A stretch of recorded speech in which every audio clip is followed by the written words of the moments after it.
আল্লাহ রাব্বুল আলামিন সুন্দর করে বলছেন, والذين يجتنبون كبائر الإثم والفواحش وإذا ما غضبوا هم يغفرون والذين استجابوا لربهم وأقاموا الصلاة وأمرهم شورى بينهم ومما رزقناهم ينفقون আল্লাহু আকবার। যেখান থেকে আমি কথা বলছি এই কথাটা কার কথা? শ্রেষ্ঠ কথা কার? মহাসত্যবাণী কার? তার চাইতে বেশি বেশি সত্য কথা কেউ বলতে পারে নাকি? ওয়ামান আসদাকু মিনাল্লাহি কিলা। সবচাইতে বেশি সত্য কথা কে বলেন? আল্লাহ বলেন। এই কিতাবটা আল্লাহ তাআলা আসমান থেকে নাজিল করে দিয়েছেন। এই কিতাব ছাড়া এই দুনিয়ার আরো কিতাব আছে না? নাই? আছে না? আছে, বহু কিতাব, কিন্তু আছে সেই কিতাবের ধরন, সেই কিতাবের উপকারিতা একরকম, এই কিতাবের উপকারিতা ভিন্ন রকম। বৃষ্টি নাজিল হয় আসমান থেকে, আবার মেশিন দিয়ে সেচ দিয়েও পানি তোলা হয়, কিন্তু বৃষ্টির পানিতে মাটির উর্বরতা বেশি হয় না কম হয়? হ্যাঁ বলেন, বেশি হয়। বৃষ্টি হয় নাই, সায়েন্স বলতেছে বৃষ্টি নাজিল হয় নাই, শুধু মেঘের গর্জন শুরু হয়ে গেছে। বৃষ্টি আসার আগেই এক একটা গর্জনে জমিন লক্ষ লক্ষ মেট্রিক টন ইউরিয়ার কাজ হয়ে যায়। জোরে বলে সুবহানাল্লাহ। দুনিয়ার সেচ পদ্ধতিতে কিছু উপকার হয়, কিন্তু আসমান থেকে নাজিলের পানি যে বেশি উর্বরতা, এটা আমরা সবাই জানি। দুনিয়ার কিতাবের হয়তো কিছু উপকার আমরা পেতে পারি, কিন্তু আসমান থেকে নাজিল হওয়া কিতাবের উপকার আমার আপনার জন্য কম হবে না বেশি হবে? বেশি হয়ে যাবে। এই জন্য সমস্ত সিলেবাস রচনার আগে দেখতে হবে সিলেবাসে কোরআন আছে না নাই। ঠিক কি না? সিলেবাসে কোরআন আছে না নাই এটা আগে দেখতে হবে। কিন্তু সিলেবাস আবার এবার নতুন করে আমরা যোগ দিয়েছি। দেখেছি আমরা কি যেন দেখলাম, মানুষ নাকি আগে বানর ছিল। এটা কোনো কথা? এটা ডারউইনের একটা বিবর্তনবাদ, তার একটা মতবাদ, সে তার একটা থিওরি, সে তার একটা গবেষণা সে উপস্থাপন করেছে। তার কি তফসির দেখেন, এটা সুস্থ লোকের প্রলাপ তো আমার কাছে মনে হয় না। সে বলতেছে মানুষ আগে বানর ছিল, সে বানর গাছের ডালে ডালে চলতে চলতে ডালের সাথে তার লেজের ঘষা খাইয়া খাইয়া সে বানর থেকে মানুষ হইয়া আমরা আজকে মানুষ হইয়াছি। আচ্ছা এটা বলেন তো, এটা কি সুস্থ লোক বলবে না মদ খাওয়া লোক হবে? এটা বলেন। সম্মানিত ভাইয়েরা, বানরের বংশধরদের কাছ থেকে আদম সন্তানদের শিক্ষা নেওয়ার কিছু নাই, ঠিক কিনা? আমাদের আব্বা আদম, আমাদের আব্বা কে? আদম। মাঝখানে বানর আসলো কেমনে? ঘটনা একটা আছে। আছে। ডারউইন হলো ইহুদি। ডারউইন কি? ইহুদি। তো ইহুদিদের মধ্যে একটা গ্রুপ, শনিবারের একটা বিধান ছিল ইয়াউমুস সাbt। এই শনিবারের বিধানকে তারা লঙ্ঘন করেছিল। লঙ্ঘন করার কারণে আল্লাহ তাআলা কতিপয় কিছু ইহুদিকে তাদের চেহারাকে বিকৃত করে বানর বানায় দিয়েছিলেন। নাউজুবিল্লাহ। এটা কি মানে বানর থেকে মানুষ আসলো এটা ইতিহাস এটা বলতেছে না, এটা একটা পানিশমেন্ট, একটা আযাব, একটা গজব।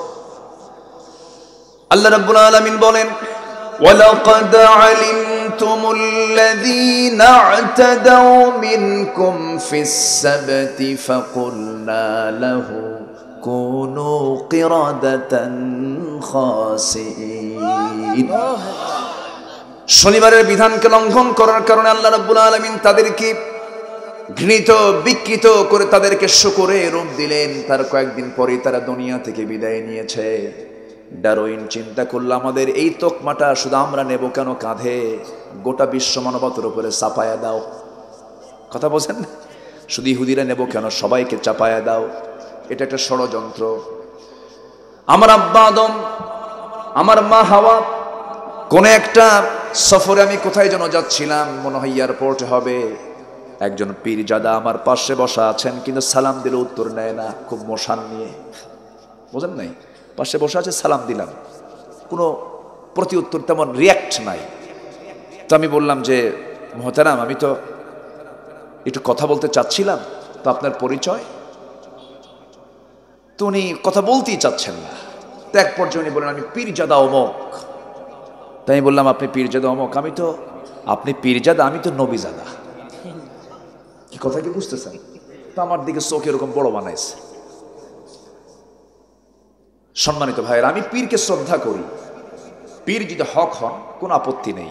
শাহজালাল ইয়ামিনী পীর না, শাহপরান শাহ সুলতান বলখি বগুড়ার মাটিতে শুয়ে আছেন, খান জাহান আলী, সম্মান শ্রদ্ধার কোনো কমতি আমাদের নাই।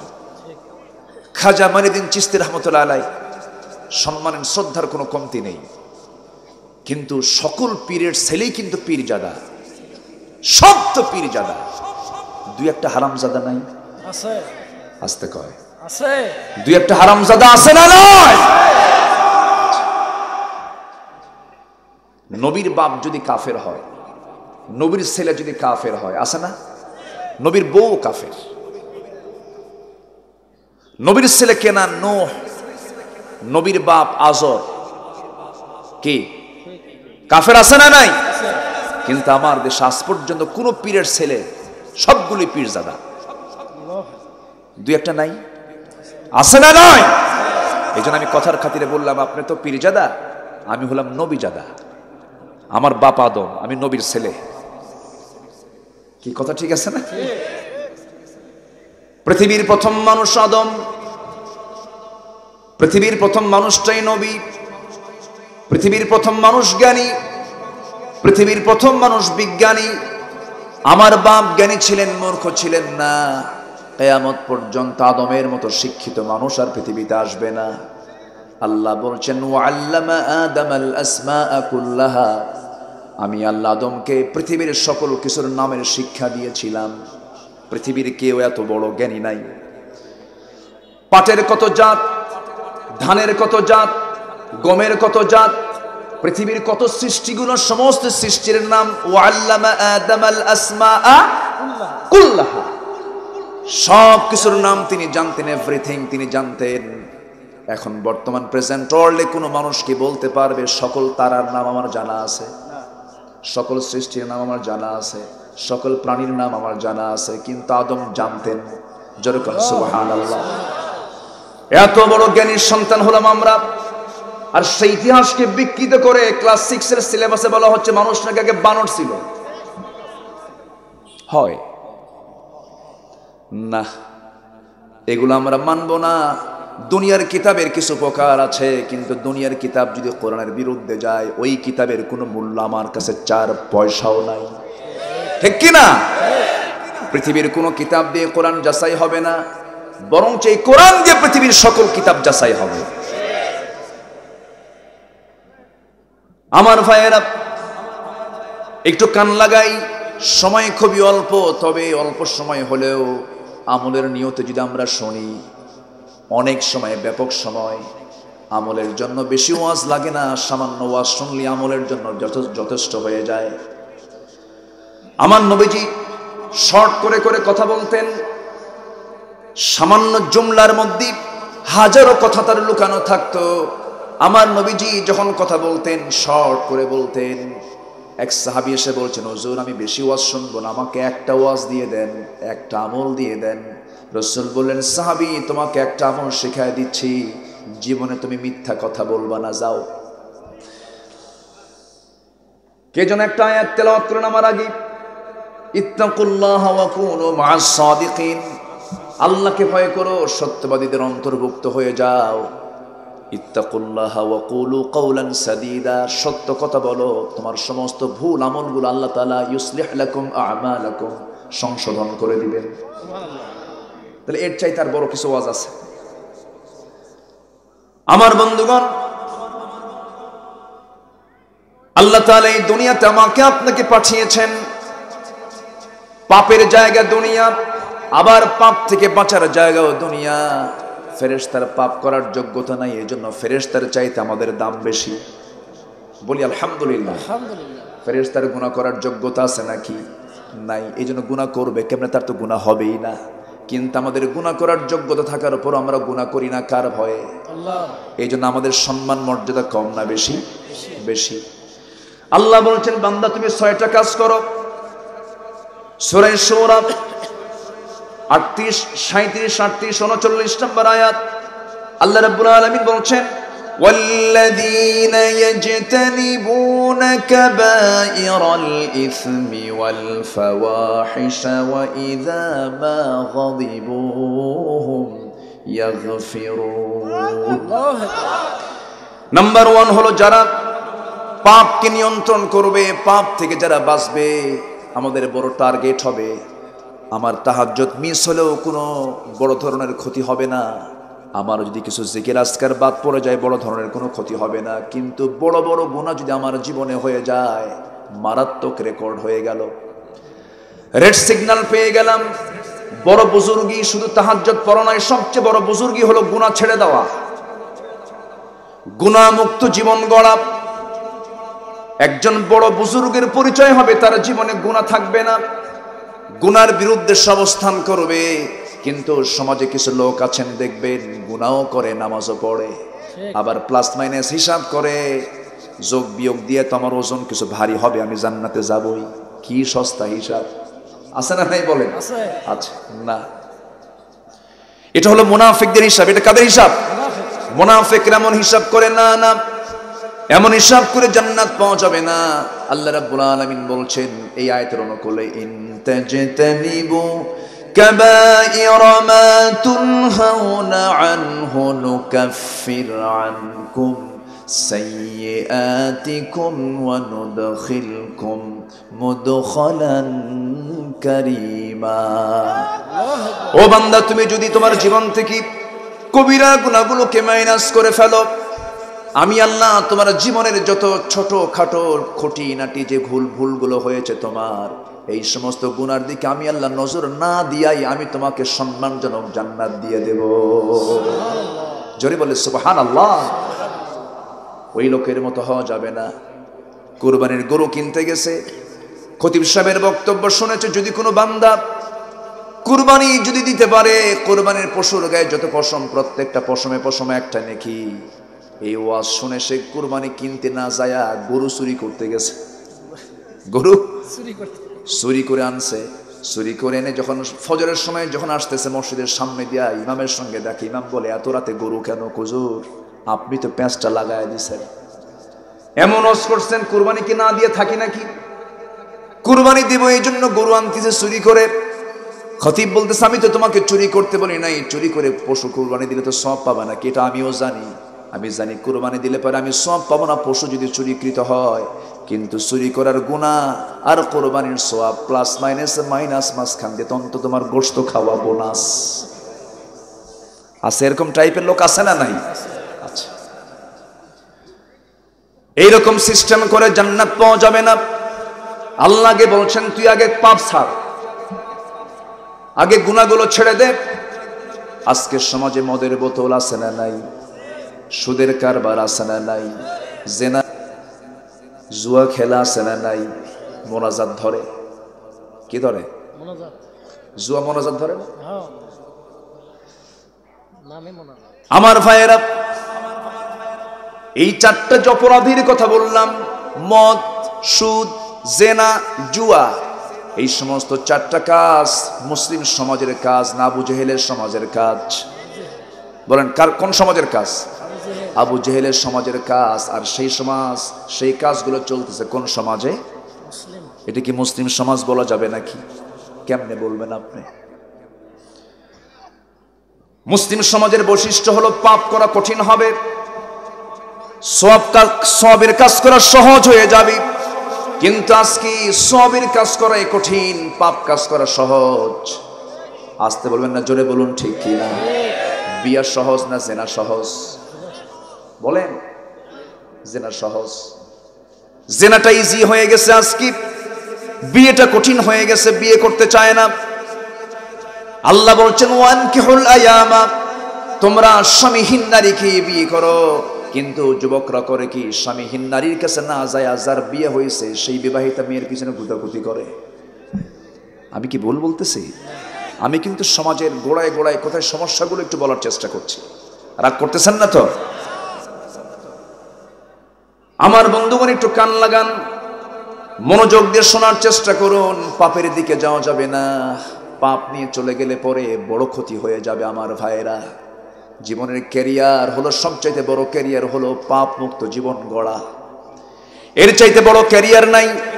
পিএইচডি হোল্ডার হলাম, মাস্টার্স ডিগ্রি নিলাম, কামিল পাস করলাম, ডাক্তার হলাম, জজ হলাম, ব্যারিস্টার হলাম, নেতা হলাম, এমপি হলাম, সচিব হলাম, মন্ত্রী হলাম, রাষ্ট্রপতি হলাম, সব কিছু হয়ে গেলাম, কিন্তু আমি পাপ মুক্ত জীবন এই ক্যারিয়ার গড়তে পারলাম না। আমার বিন্দু পরিমাণ মূল্য আমার আল্লাহর কাছে নাই।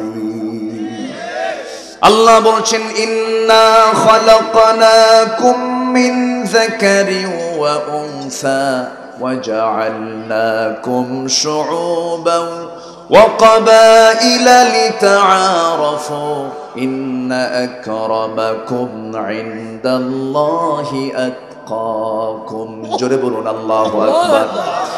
তোমাদের মধ্যে কোন মন্ত্রী কে, কোন এমপি কে, কোন চেয়ারম্যান কে, কোন মাওলানা কে, কোন শায়েখ কে, কোন কবি কে, কোন সাহিত্যিক কে, কোন গবেষক, কোন জজ, কোন ব্যারিস্টার আমার কাছে দামি না। প্রধানমন্ত্রীর গণভবন, রাষ্ট্রপতির বঙ্গভবনের বাড়ির সামনের ফকিরটাও যদি আমারে বেশি ভয় করে, রাষ্ট্রপতির চাইতেও ফকিরের দাম আমার কাছে সবচাইতে বেশি। জোরে বলি সুবহানাল্লাহ, আরো জোরে বলি সুবহানাল্লাহ। আমরা তো মরেই যাব ভাইরে, কেউ তো বাঁচার জন্য আসি নাই। এই যে বসে আছেন মুরব্বী, বসে আছেন, এই যে মুরব্বী বসে আছেন, আমার রফিক ভাই বসে আছেন, এই যে আমার ভাইয়েরা বসে আছেন, এই মুহূর্তে মরে যাব না তার কোনো গ্যারান্টি আছে নাকি? মরে তো যেতেও পারি। হঠাৎ করে ঘাড় মোটকে পড়ে গেলাম, ধরুন ঘাড় মোটকে একজন এখানে পড়ে গেল, কিচ্ছু করতে পারবেন নাকি? হাজার হাজার মানুষ কিছুই করতে পারবেন না। বড় জোর এখান থেকে একজন ফোন দিবেন উপজেলা স্বাস্থ্য কমপ্লেক্সে, অ্যাম্বুলেন্স ডেকে আনবেন, হাজির হয়ে যাবে, অ্যাম্বুলেন্সে আপনাকে উঠায় দেবে মরা লাশ। শুধু ড্রাইভারকে চোখের পানি ফেলতে ফেলতে বলে দিবেন, ড্রাইভার এই যে লাশটা নিয়ে যাও, তার বাড়িতে পৌঁছায় দাও। বাড়িতে নিয়ে যাবে, কিন্তু আপনার পাষাণ ছেলে, পাষাণ বউ, পাষাণ ভাই কেউ ঘরের মধ্যে তুলবে না, কেউ ঘরের মধ্যে তুলবে না। ওয়া মাসাকিনু তারদাউনাহা, তোমার প্রিয় ঘর, যে ঘরের বিছানা ছাড়া কোথাও ঘুম হয় না, গোটা দুনিয়া ঘুরে আসো, নিজের বিছানায় আসলে পরে কত তৃপ্তি পাও। মরে গেছো তুমি, কিন্তু তোমার বাপ, তোমার বউ, তোমার ভাই, তোমার আত্মীয় স্বজন কেউ তোমাকে ঘরের মধ্যে তুলবে না। উঠানেও জায়গা হবে না, বেলকুনিতেও জায়গা হবে না। তোমার জন্য জায়গা হবে কোথায়? কিছুক্ষণ তাও, কিছুক্ষণ দেরিও করবে না। তোমার ছেলেটা বলে ফেলবে, তাড়াতাড়ি জানাজা দিয়ে দাও, লাশ ফুলে উঠতেছে। আস্তে করে একটা চাদর মুড়ি দিয়ে কোনায় সুন্দর করে আমার লাশটা শোয়া দেবে, হয়তো আদর করবে কিছুক্ষণ, গোসলটা দিয়ে দেবে। যতটুকুন সেলাইওয়ালা এমব্রয়ডারি ডিজাইনওয়ালা জুব্বা ছিল, পাঞ্জাবি ছিল, কেচি দিয়ে কেটে ফেলবেন, নট এলাও হবে না। সব খুলে নিয়ে সবচেয়ে কম দামি কাফনের কাপড়টা নিয়ে আসবি, কেচি দিয়ে কেটে, সেলাই নাই, পকেট নাই, বোতাম নাই, চটকুরি চকলেটের মতো মাথায় বাঁধন, পায়ে বাঁধন দিয়া সব সেলাই শেষ হয়ে গেছে। লাশটা সামনে হাজির করবে, জানাজা শুরু হয়ে যাবে। চাপা কান্নায় মানুষ ভাঙবে, হারে ভাইরে চলে গেল। কিন্তু এই চাপা কান্নায় পর্যন্তই শেষ। আমাকে টেনে হেঁচড়ে সব নিয়ে চলে যাবে কবরের দিকে, কবরে শোয়া দেবে, বাঁশ চাপা দেবে, মাটি চাপা দেবে। 24 ঘন্টা যাবে না, মাথার চুলগুলো শ্যাম্পু ছাড়া গোসল হতো না, চুলগুলো খুলে খুলে পড়বে, খসে খসে পড়বে। 3 দিন যাবে না, চামড়াগুলো গলে গলে পড়বে। 7 দিন যাবে না, পেটের নাড়ি ভুঁড়ি সব চোখ মুখ কান নাক দিয়ে বের হয়ে যাবে, কিম্ভূত কিমাকার চেহারা হয়ে যাবে। এরপর 3 মাস পর কবর খুঁড়ে দেখা যাবে কয়েকটা হাড় ছাড়া কিচ্ছু নাই। দিন শেষে আমার কেউ নাই, দিন শেষে আমার একমাত্র কেবলমাত্র শুধুমাত্র বন্ধু আমার কে? জোরে বলেন কে? আমরা ভুলের মধ্যে আছি। ইন্নাল ইনসানা লাফি খুসরিন, মানুষ তো ক্ষতির মধ্যে আছে রে ভাই। 4টা কাজে কোনো ক্ষতি হবে না। আমানু, ঈমান আনবো, আমলে সালেহ করব, হকের পক্ষে দাওয়াত দেব, ধৈর্যের পরিচয় দেব, আমরা লাভবান হয়ে যাব। গুনার কাজে আমরা যাব না, পাপের কাজে যাব না, কারণ আজকের দুনিয়াটা পাপের জন্য সবচেয়ে উর্বর জায়গা হয়ে গেছে। পাপ থেকে দূরে থাকবো আমরা। কু আনফুসাকুম ওয়া আহলিকুম নারা, নিজে বাঁচো, জাহান্নাম থেকে বাঁচার চেষ্টা করো, পরিবারকে জাহান্নাম থেকে বাঁচার চেষ্টা করো। আমি সবাইদেরকে আমি পার্সোনালি একটা ওয়াজ করে যাচ্ছি, একটু মাথায় কান লাগাবেন, এই কথাটা শুনবেন। ভাইরে, এই আখিরের জামানায় সবচেয়ে বড় চ্যালেঞ্জ হলো নিজে বাঁচা, পরিবারকে বাঁচানো। সন্তানগুলো মদ খায়, সন্তানগুলো অসৎসঙ্গে শেষ হয়ে যাচ্ছে, বাতিল নেতাদের নেতৃত্ব মানতে গিয়ে চরিত্র হারাচ্ছে, ঠিক কিনা? সব ধ্বংস হয়ে যাচ্ছে। আপনার ডিভাইসগুলো দিয়ে দিয়ে ছোট্ট ছোট্ট বাচ্চারাও শেষ হয়ে গেল, নাটকের মঞ্চের সময় গেল, টেলিভিশনের স্ক্রিনের সময় চলে যাচ্ছে, ধ্বংসের দিকে চলে যাচ্ছে। সূরা লোকমান পরিবারকে দিবেন, সূরা হুজুরাত পরিবারকে দিবেন, সূরা নূর পরিবারকে দিবেন। এই সমস্ত সূরাগুলো পরিবারের সূরা। প্রত্যেকটা পরিবারের প্রত্যেকটা গার্জিয়ান সময় দেওয়ার দরকার আছে না নাই? আসতে বলবেন না, আছে না নাই? সময় দিতে হবে, জাহান্নাম থেকে পরিবারকে বাঁচাতে হবে, নিজকে বাঁচাতে হবে। জাহান্নামে যাওয়া যাবে না, পাপ করব না, পাপের ধারে পাশে আমরা যাব না। জোরে বলি ইনশাআল্লাহ, আরো জোরে বলি ইনশাআল্লাহ, আরো জোরে বলি ইনশাআল্লাহ। আমার ভাইরা, দুঃখ লাগে আমার দেশে আজকে নামাজি বেশি না বেনামাজি বেশি? বলেন, নামাজি বেশি না বেনামাজি বেশি? আজকে মুসলিম সমাজ নামাজি 99% হওয়ার কথা ছিল, হয়তো 1% নামাজ পড়তেছে না। তাদেরকে আমরা ইনফর্ম করব, বুঝাবো, চলে আসবে। কিন্তু আজকে যদি মারামারি লাগে, নামাজি কারা বেনামাজি কারা, নামাজি লোক পারবে না। 95% নামাজ পড়ে না, কি ঠিক কিনা বলেন? 95% নামাজ পড়ে না, বাকি 5% নামাজ পড়ে। আমার বন্ধুগণ, এটা কি মুসলিম সমাজের চিত্র হতে পারে নাকি? না, আমার বন্ধুগণ, নামাজটা পড়তে হবে সবার আগে। জাহান্নামে যাওয়ার 1 নাম্বার কারণ হবে কি না আদায় করা। আসতে বলেন, কি না আদায় করা? নামাজ না আদায় করা। আল্লাহ রাব্বুল আলামিন বলেন, মা সালাকাকুম ফি সাকার, ক্বালু লাম নাকু মিনাল মুসাল্লিন ওয়া লাম নাকু নুতঈমুল মিসকিন ওয়া কুন্না নাখুদু মা'আল খাইদিন ওয়া কুন্না নুকাযযিবু বিয়াউমিদ্দিন হাত্তা আতানাল ইয়াকিন ফামা তানফাউহুম শাফাআতুশ শাফিঈন। জোরে বলুন আল্লাহু আকবার। জাহান্নামে যাওয়ার 1 নাম্বার কারণ হলো নামাজ না পড়া। নাম্বার 2 হলো বান্দার হক নষ্ট করে ফেলা। নাম্বার 3 হলো সমালোচনা করা। নাম্বার 4 হলো বিচার দিবসকে অস্বীকার করা। এই 4টা কাজ আজকের সমাজে আছে না নাই? আসতে বলবেন না, আছে না নাই? এই সমস্ত কাজে যাওয়া যাবে না, বান্দার হক নষ্ট করা যাবে না। ফিরে আসবো কার দিকে? আসতে কার দিকে ফিরে আসবো? ফিরে আসার আরবি হলো তাওবা। ফিরে আসার আরবি কি বলেন? তাওবা। তাওবা মানে কি নির্দিষ্ট কিন্তু দোয়া নয়। মরার আগে দেখবেন কিছু কিছু লোকজন করে কি, মরার আগে কিছু হুজুর ভাড়া করে নিয়ে যায়, আছে না? ভাড়া করে নিয়ে যায়, বলে হুজুর একটু তওবা পড়ায় দেন। তওবা কি পড়ানোর কোনো কিছু নাকি? তওবা তো পড়ানোর কোনো কিছু নয়। তওবা মানে সিদ্ধান্ত নেওয়া, টু ব্যাক। রং ছিল, রাইট পথে চলে আসলাম, ভুল করেছি, আল্লাহ জীবনে আর ভুল করব না। তওবা কবুল করার শর্ত কয়টা? 5টা। বলেন, কয়টা বলেন? 5টা শর্ত। বলবো কষ্ট হচ্ছে না তো কারো? বলি আলহামদুলিল্লাহ। আলোচনা শোনার উপযুক্ত সময় হলো এটাই। আজান দিচ্ছে, এটা কি কাছের মসজিদ? আরো কি আজান হবে আশেপাশে নাকি? একটু বলা দরকার ছিল। আমি তো বলে দিচ্ছি, আলোচনা শেষ হলে নামাজ বলে দেন, আর মসজিদে বলে দেন। আচ্ছা, না আজান দিচ্ছে, দিক, সমস্যা শেষ হয়ে যাক। এই মসজিদ অনেকগুলো আছে তো, একে একে হয়তো হবে। হ্যাঁ, হোক, সমস্যা নাই। তবে এটা কাছে ছিল তো। জি, সম্মানিত ভাইরা, একজন মনে হয় জবাব দিলে হয় না? সবার পক্ষ থেকে একজন জবাব দেন, আমি আলোচনা চালিয়ে যাই। কি ঠিক আছে না? ইনশাআল্লাহ। জোরে বলি ইনশাআল্লাহ। সম্মানিত ভাইরা, তাহলে তওবা কবুল করার শর্ত কয়টা? আসতে বলবেন, বলেন কয়টা বলেন? 5টা। 5টা শর্ত না পূরণ হওয়া পর্যন্ত বান্দার তওবা কবুল হবে না। তওবা কবুল হবে না।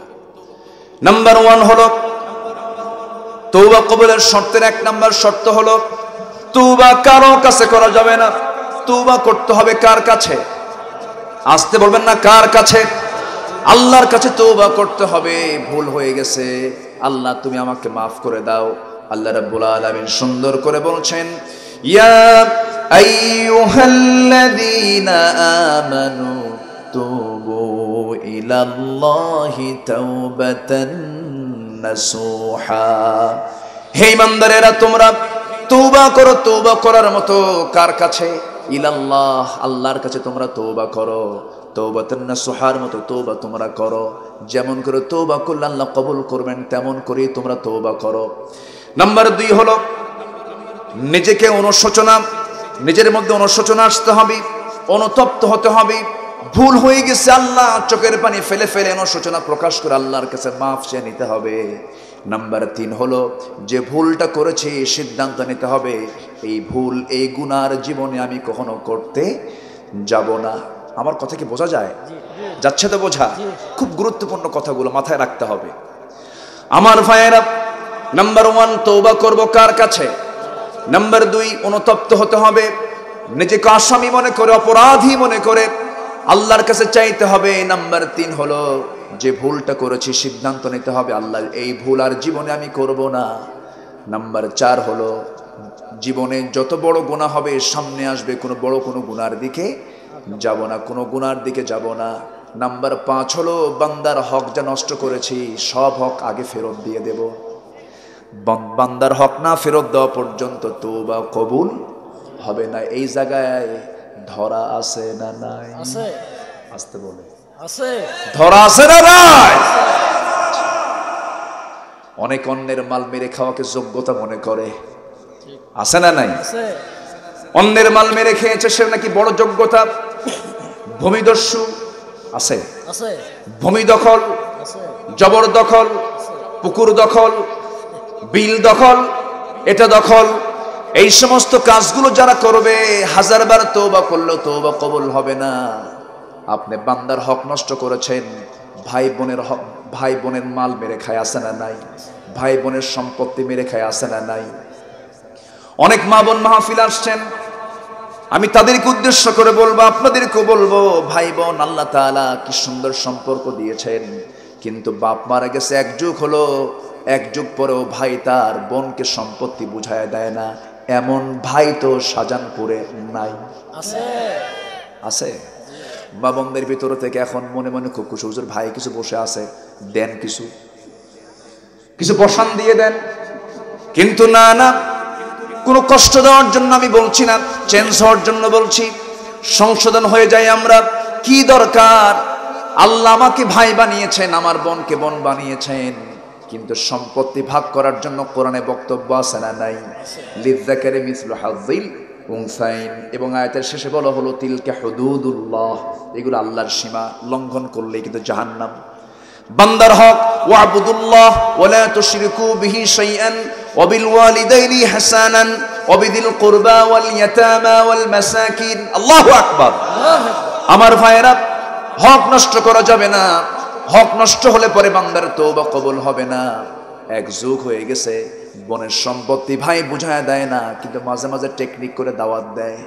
বছরে 2-3 বার বোনকে দাওয়াত দিয়ে নিয়ে এসে গরু খাওয়ায়, খাসি খাওয়ায়, মিষ্টি খাওয়ায়, তেল পিঠা, চিতল পিঠা, সব পিঠা খাওয়ায়া দিয়া পাম্পট্টি দিয়া পাশে বসে সুন্দর করে বোনকে বুঝায় বলে, বোন শোনো, তুমি কি জানো নাকি অংশ নিলে কিন্তু ধ্বংস হয়? কি ফতুয়া দিল দেখে, আছে না নাই? বলেন, আছে না নাই? এটা কি কোরআন থেকে ওয়াজ না শয়তান থেকে ওয়াজ? শয়তান থেকে এই কথাগুলো বলতেছে, অংশ নিলে কিন্তু ধ্বংস হয়, এই জাতীয় কোনো কথা বলা যাবে না। বোন যা পাবে বুঝায় দিতে হবে। আপনি 12 বছর ধরে যে ধানগুলো আপনি বোনের সম্পত্তি থেকে নিয়ে গোলা ভরিয়েছেন, আপনি গোলা ভর্তি করেন নাই, গোলার মধ্যে আপনি জাহান্নাম ভর্তি করেছেন। ঠিক, এগুলো করা যাবে না। হক নষ্ট করা যাবে না। যার হক তাকে ফেরত দিয়ে চাইতে হবে কার কাছে? আল্লাহর কাছে। কোন সম্পত্তি আপনি জবরদখল করেছেন হবে না, তাকে ফেরত দিতে হবে। আমার ভাইয়েরা, অনেক লোক আছে প্রতিবেশীকে কষ্ট দেয়, নিজের বাড়ি রাস্তার সাথে পিছনের বাড়িওয়ালা তার রাস্তাটা নাই, পাশে দিয়ে হেঁটে হেঁটে যায়, রাস্তা আটকায় দেয়। এমন লোক তো শাহজাহানপুরে নাই, আছে। আমি আজকে চেয়ারম্যানের কাজ করে দিচ্ছি, রাস্তা বন্ধ করে দেয়।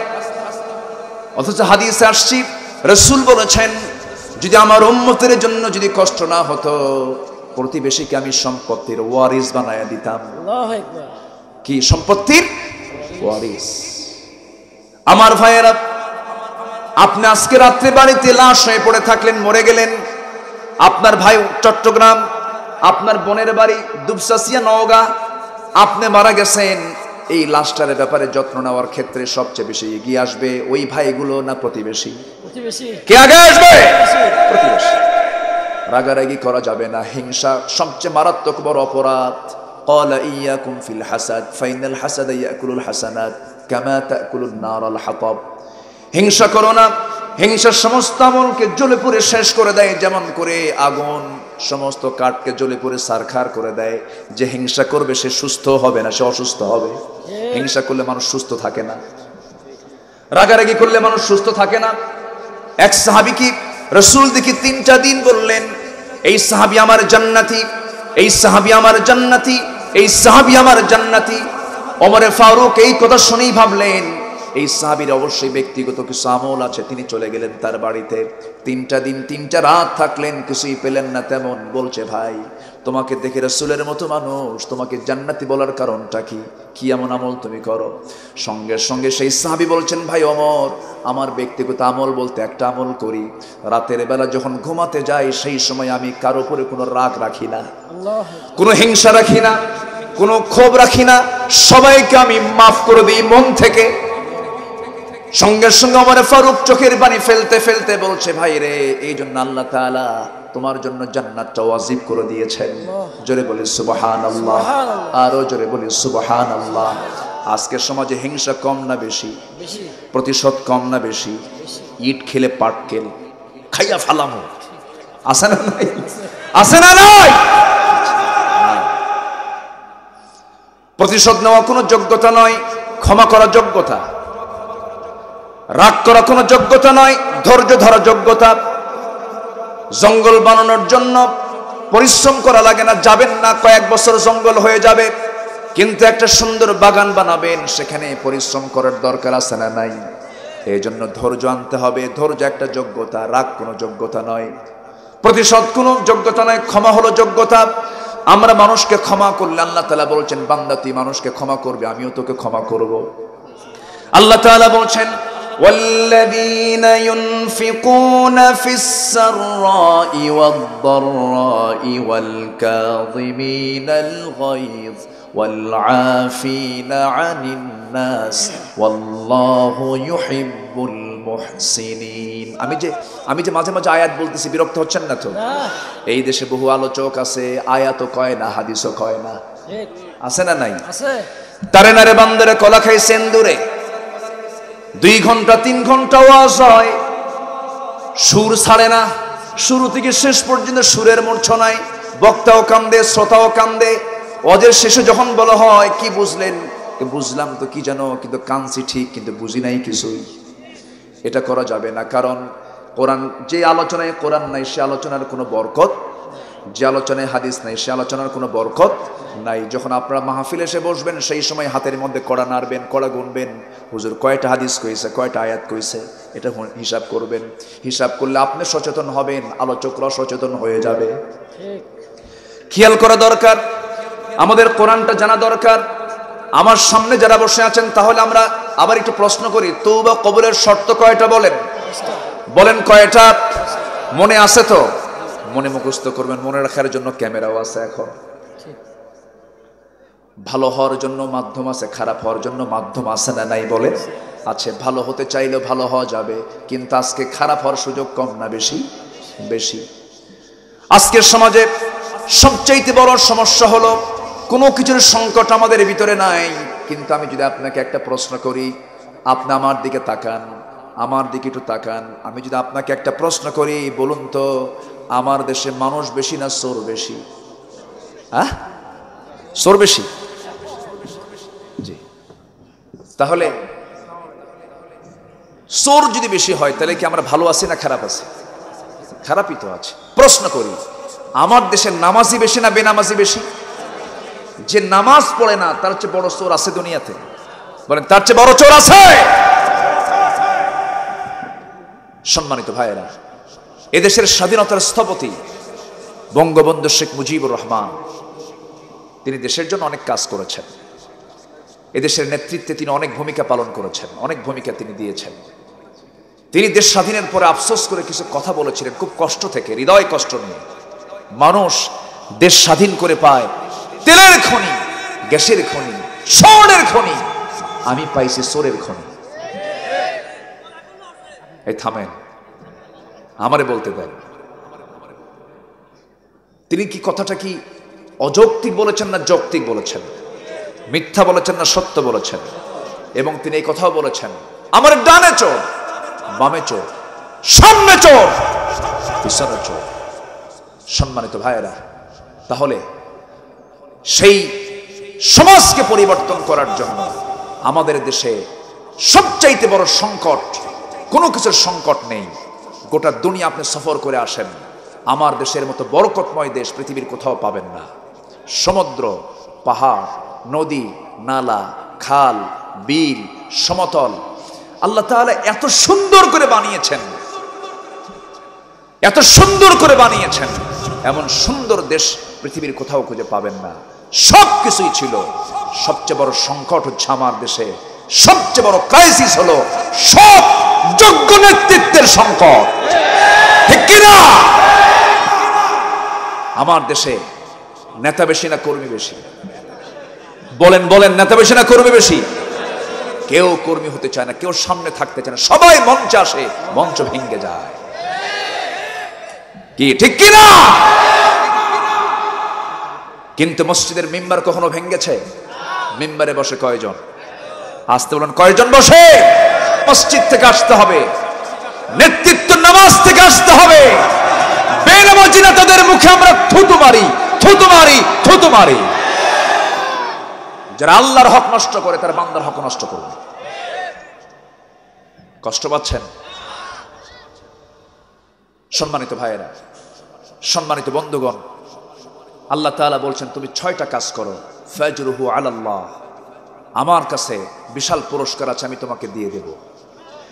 একটা ন্যূনতম জান্নাত যদি আল্লাহ দেন, সে জান্নাত হবে 10টা পৃথিবীর মতো একটা জান্নাত। জোরে বলি সুবহানাল্লাহ। মনে ছোটখাটো হয়ে গেছে নাকি জান্নাত? কয়টা পৃথিবী? 50 কোটি 10 লক্ষ বর্গ মাইলের 228টি দেশ মিলে এই দুনিয়া। এই দুনিয়ার মতো আরো 9টা, 10টা দুনিয়া হবে একজন বান্দার জন্য জান্নাত। জোরে বলি সুবহানাল্লাহ। দুনিয়ার এই সামান্য ক্ষণিক জীবনের জন্য কত কি মনে রাখি আমরা।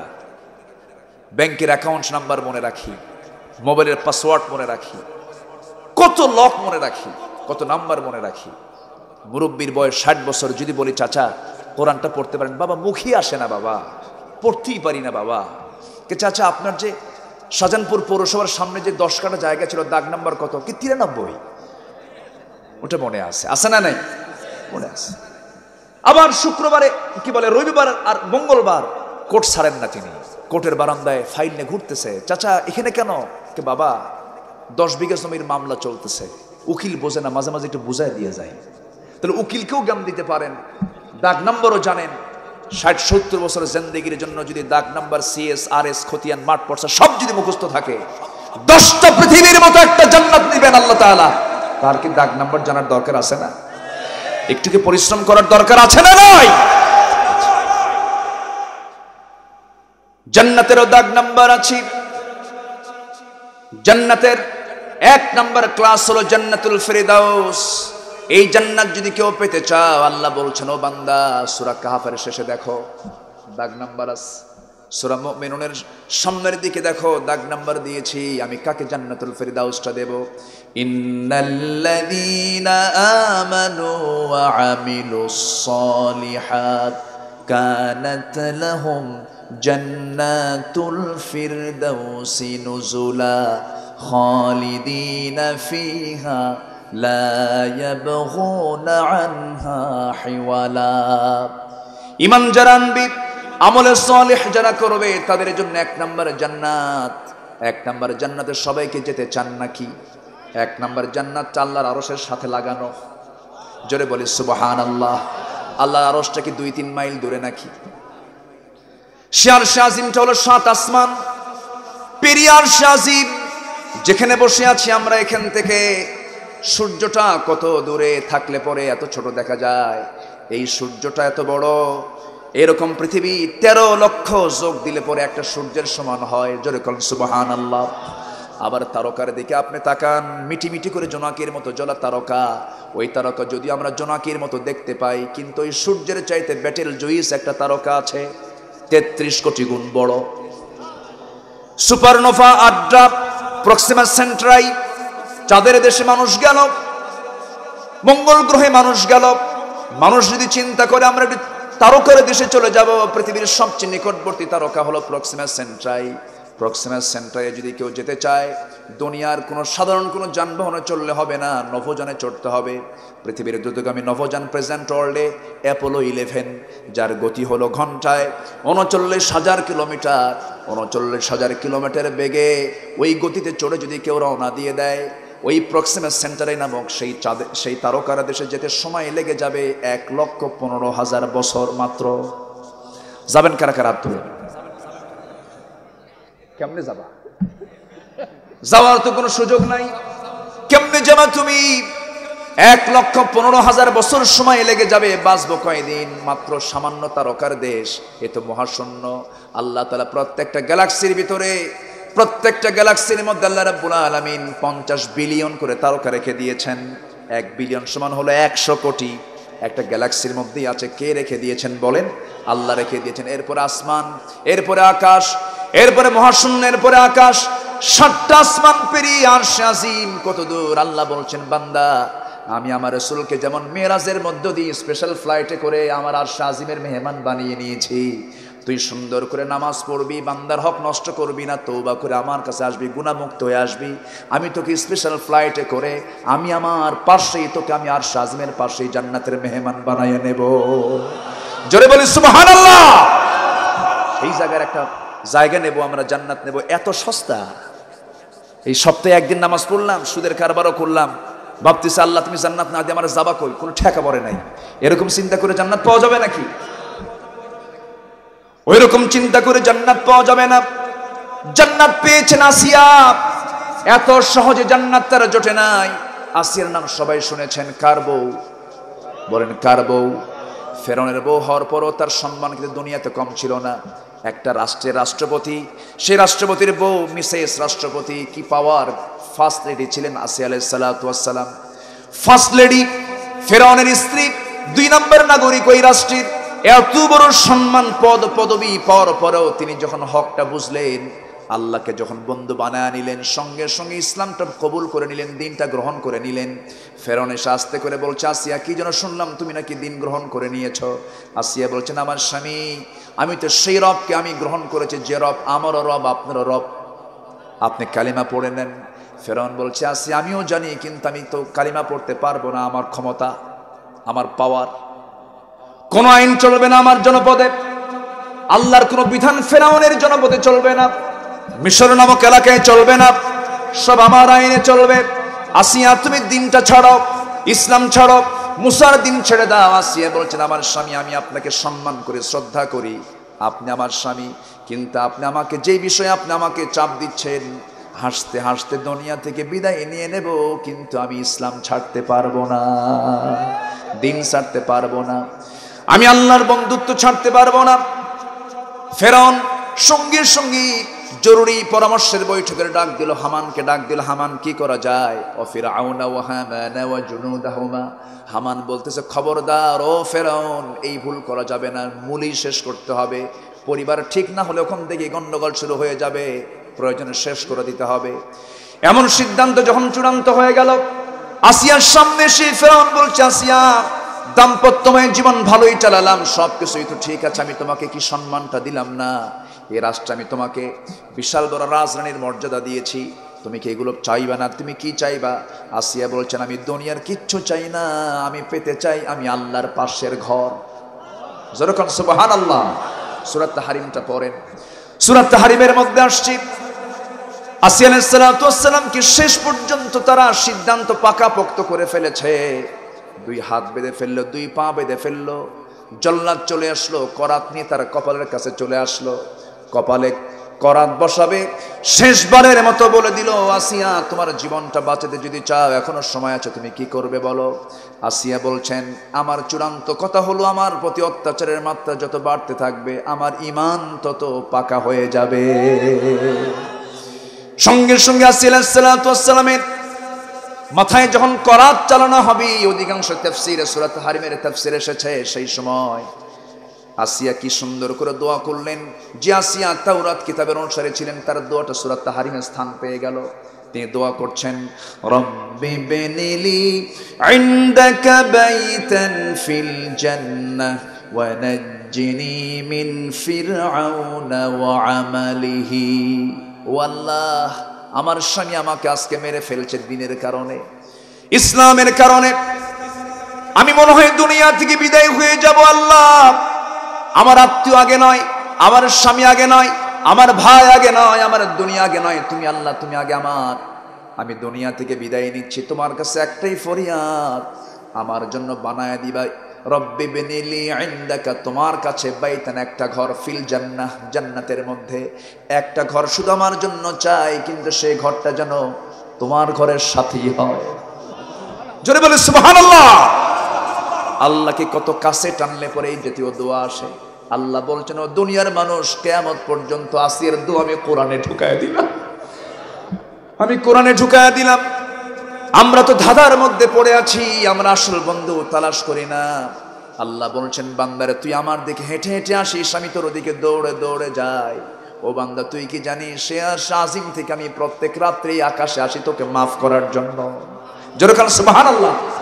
ফিস সামাঈদ দুনিয়া আলা মিন মুস্তাগফিরিন ফাগফির লাহ, কোন ক্ষমা প্রার্থী আছে আমার কাছে ক্ষমা চাবে, আমি তাকে ক্ষমা করে দেব। অতএব আমার ভাইয়ের আজকের থেকেই সিদ্ধান্ত নেব, কোনো কবিরা গুনার দিকে যাব না। রাজি আছেন নাকি? কোনো শিরকের গুনাহ করব না, দুনিয়ার কোনো আইন মানব না, আইন মেনে চলবো কার? আসতে বলবেন না কার? পৃথিবীতে আইন দু প্রকার, একটা হচ্ছে হিউম্যান ল, আর একটা হচ্ছে আল্লাহ লর্ড ল, আল্লাহর আইন। দুনিয়ার আইন হিউম্যান ল কে মানা যাবে না, মানতে হবে কার আইন?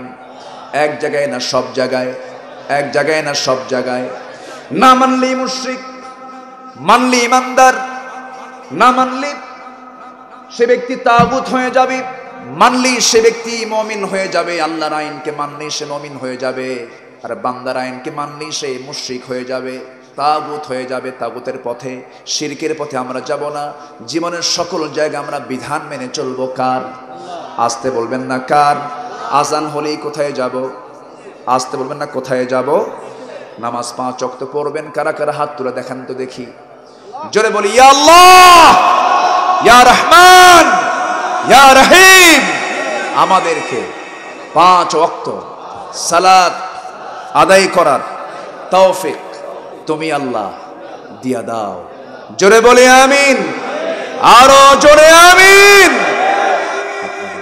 কষ্ট দিয়ে ফেললাম মনে হয়। আলোচনা চলুক, কোনো আপত্তি নাই তো? নামাজ আমার আলোচনার পরেই হবে, এরপরে আবার সেকেন্ড অধিবেশনে আমার প্রিয় ভাই, এই শাহজাহানপুরেরই তিনি সন্তান, খুব বড় মাহির জাইয়্যিদ আলেম, আমার প্রিয় ভাই মাওলানা আব্দুস সালাম হাফিজাহুল্লাহ, তিনি কথা বলবেন। আমি আর কিছু সময় আমি আছি, আমি খুবই খুশি, আনন্দিত। এই মাগরিবের সময় হাজার হাজার মানুষের অংশগ্রহণ, আমি অভিভূত, আমি আনন্দিত, আমি খুবই খুশি হয়েছি। শাহজাহানপুরের মাটি কোরআনের জন্য একটি উর্বর জায়গা। বলি আলহামদুলিল্লাহ, জোরে বলি আলহামদুলিল্লাহ। আল্লাহ তুমি কোরআনের এই বাগানকে তুমি আল্লাহ কবুল করো। একটা মাদ্রাসার উদ্যোগের মাহফিল, এই মাদ্রাসাকে তুমি আল্লাহ কবুল করো। শিক্ষক ছাত্রদেরকে তুমি আল্লাহ কবুল করো। আমি মনে করি যত শিক্ষা প্রতিষ্ঠান দেশে আছে, এর মধ্যে শ্রেষ্ঠ শিক্ষা প্রতিষ্ঠান হলো কোরআনের প্রতিষ্ঠান, ঠিক কিনা? আপনি মেডিকেল ডাক্তার বানিয়েছেন, ইঞ্জিনিয়ার বানিয়েছেন, নিজের স্বচক্ষে, আমি স্বচক্ষে দেখা। গাজীপুরে বৃদ্ধাশ্রম গড়ে উঠেছে আমার দেশে। এটা একটা আমাদের জন্য একটা পোড়া কপাল, আমাদের পোড়া কপাল যে আমার দেশে বৃদ্ধাশ্রম গড়ে ওঠে। সেখানে কিছু বুড়া মানুষ সেখানে রেখে গেছে সন্তানরা। সেখানে কিন্তু কোনো আলেমের বাপকে রেখে যাওয়া হয়নি, কোনো হাফেজের বাপকে রেখে যাওয়া হয়নি। সেখানে রেখেছে বড় বড় শিক্ষিত ইঞ্জিনিয়ার, বড় বড় ডাক্তার, তাদের বাপ মা সেখানে রেখে গেছে। যারা ধানমন্ডির বাসিন্দা, যারা ওই গুলশানের বাসিন্দা, ওই সমস্ত বাড়িধারার বাসিন্দা তাদের বাপ মাকে সেখানে রেখে গেছে, দেখার কেউ নাই। সন্তানকে টাকাওয়ালা বানায় লাভ নাই। সন্তানকে শুধু টাকাওয়ালা বানালে আপনি শেষ জীবনে বিপদে পড়বেন। আপনি সন্তানকে দেখে সন্ত্রাস মনে করবেন, আপনি সন্তানকে দেখে ভয় পাবেন। আর সন্তানকে আপনি আল্লাহওয়ালা বানাবেন, কোরআনের জ্ঞান দিবেন, বুড়ো বয়সের সন্তান আপনাকে দেখে ভয় করবে। চোখ বন্ধ করে সন্তানকে আগে কোরআন শিখায় দেন। গ্রামের মানুষ রাতের বেলা, শীতের রাতে ভাত যদি বেঁচে যায়, পাতিলের তলের ভাত, সকালবেলা সেই ভাতটাকে সুন্দর করে মাখায় নেয়, এটাকে বলে কড়কড়া। ঠিক আছে না? আমি তো বগুড়ার সোলবারে, কি কথা কি বুঝতেছেন আপনারা? আমি বগুড়ার ভাষা জানি, কিন্তু আমার ভাষা যদিও বগুড়ার না, আমার জন্মস্থান হলো শেরপুরে। তো সিরাজগঞ্জের ভাষার সাথে আমার মাতৃভাষার মিল আছে। গেদা কনে গেছিলা ভাত খেয়ে যাও, হৌগা, তরহারি, ডেহি, সালুন, এরকম করে কথা বলে তারা। তো ওই ভাষার সাথে আমার কিছু, তবে বগুড়ার ভাষাটা আমি মোটামুটি জানি। তো কড়কড়া বলে, কি বলে? কড়কড়া। তো এই কড়কড়াটাকে আপনি এই সরিষার তেল, পেঁয়াজ, রসুন, মরিচ, শুকনা মরিচ এবং সাথে যদি আপনি ওই যে পেঁয়াজের যে নতুন ফুল বের হয়, ফুলকা, এটাকে সুন্দর করে কেটে কেটে আপনি যদি সুন্দর করে মই ডলন দেন, চেহারা দেখে মনে হচ্ছে খাওয়া এখনো শুরু হয়ে গেছে। মজা আছে না নাই? আছে। এরপরে যদি আপনি সারাদিন পোলাও, কোরমা, দই, মিষ্টি, জর্দা সব খেলেন, ঢেকুস উঠবে কোনটা? ওই কড়কড়া। ঠিক আছে না? এর কারণ হলো আপনার ফাঁকা পেট, আপনার এমটি স্টমাক, ফাঁকা পেটটা উদ্বোধন হয়েছে হলো কড়কড়া দিয়া। যদিও কম দামি খাবার, কিন্তু সকালবেলা আপনি এটা উদ্বোধন করেছেন। তেমনি সন্তানকে আপনি ডাক্তার, জজ, ব্যারিস্টার, প্রশাসক, অ্যাডমিনিস্ট্রেশন সব বানান, আপনি কোনো সমস্যা নাই। সন্তানের সিনায় আগে, স্বচ্ছ হৃদয় আগে কোরআনের আলোটা ঢুকায় দেন, দেশ, জাতি, নেতৃত্ব সব ঠিক হয়ে যাবে। আল্লাহ তুমি সবাইকে বোঝার তৌফিক দাও। জোরে বলি আমিন।